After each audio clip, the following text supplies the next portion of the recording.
Hello everyone, welcome back to my YouTube channel.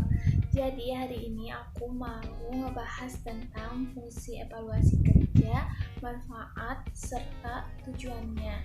Jadi eh, ini merupakan tugas aku dari dosen aku di mana aku telat dan aku nggak tahu ada tugas. Ya Allah, parah banget kan? Aku nggak ngecek email buat Pak Ihsan, mohon maaf banget. Dan semoga Pak Ihsan mau nerima tugas aku ini.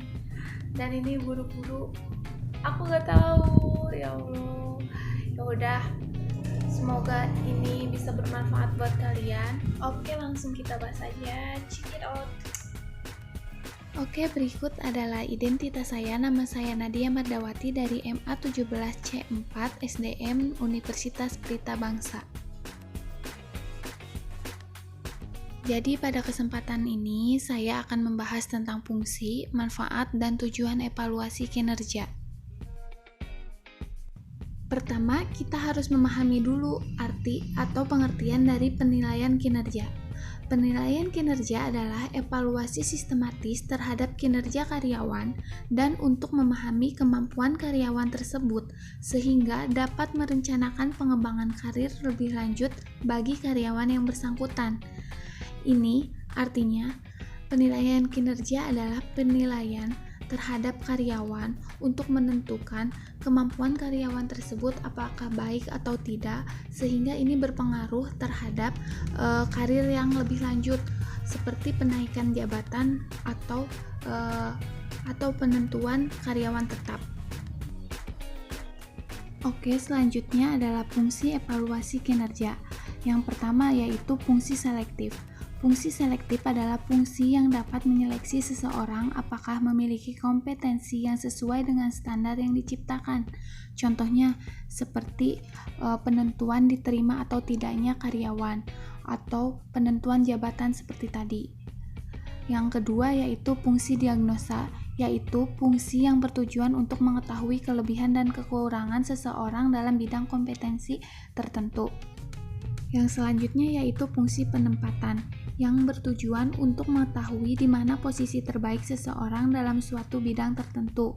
Contohnya yaitu dalam suatu bidang ada karyawan, maka kita lihat evaluasi bagaimana kemampuan dari karyawan tersebut sehingga kita dapat menentukan mana tempat terbaik untuk karyawan tersebut.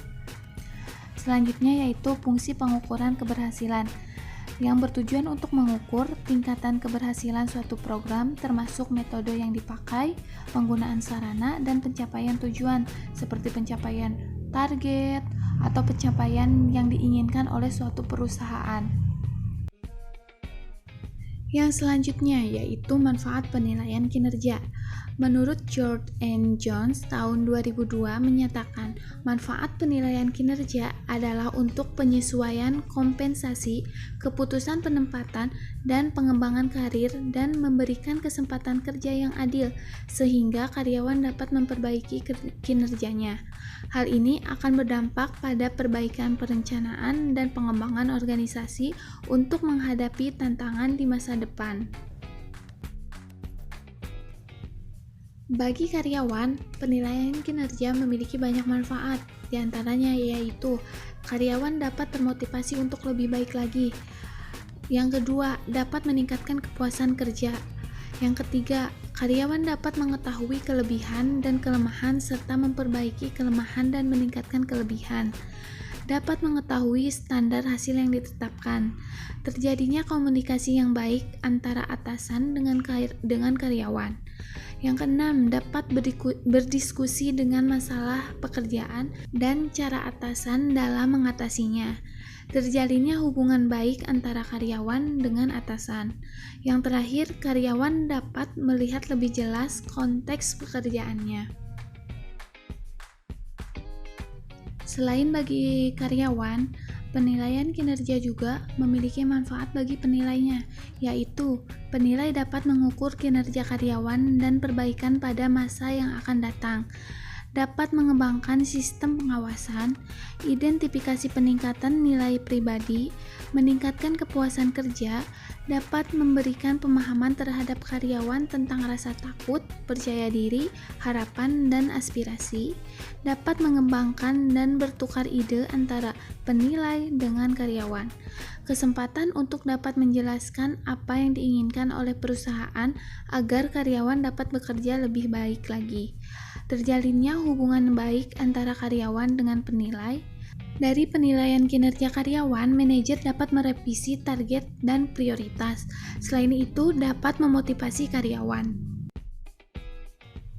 Bagi perusahaan pun, penilaian kinerja memiliki manfaat, yaitu diantaranya adanya komunikasi yang efektif tentang tujuan perusahaan, dapat meningkatkan rasa kebersamaan, mengembangkan kemampuan, keterampilan, dan kemauan para karyawan dalam bekerja, dapat meningkatkan pandangan secara luas mengenai tugas para karyawannya, dan yang terakhir dapat meningkatkan pencapaian tujuan perusahaan.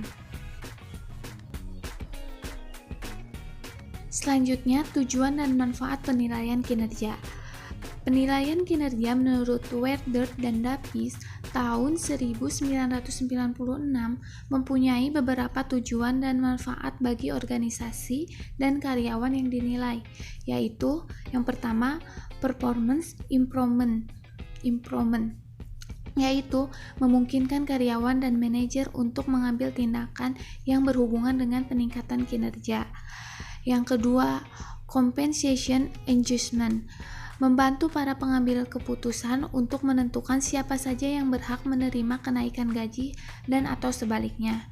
Yang ketiga, placement decision, menentukan promosi, transfer, dan demotion. Yang selanjutnya, training dan development needs, yaitu mengevaluasi kebutuhan pelatihan dan pengembangan bagi karyawan agar kinerja mereka lebih optimal. Selanjutnya, career planning and development, yaitu memandu untuk menentukan jenis karir dan potensi karir yang dapat dicapai.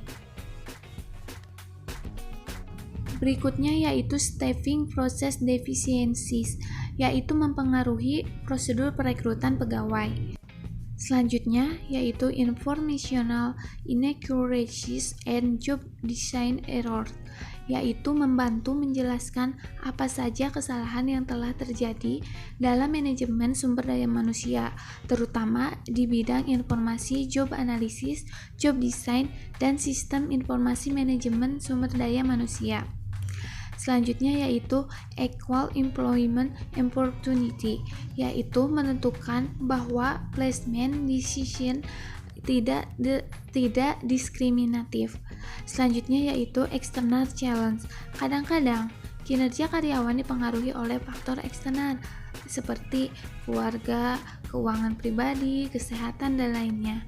Biasanya faktor ini tidak terlalu kelihatan. Namun, dengan melakukan penilaian kinerja, faktor-faktor eksternal ini akan kelihatan sehingga membantu Departemen Sumber Daya Manusia untuk memberikan bantuan bagi peningkatan kinerja karyawan. Selanjutnya yang terakhir adalah feedback, yaitu memberikan umpan balik bagi urusan kepegawaian maupun bagi karyawan itu sendiri. Sekian dari saya, mohon maaf apabila banyak sekali kesalahan.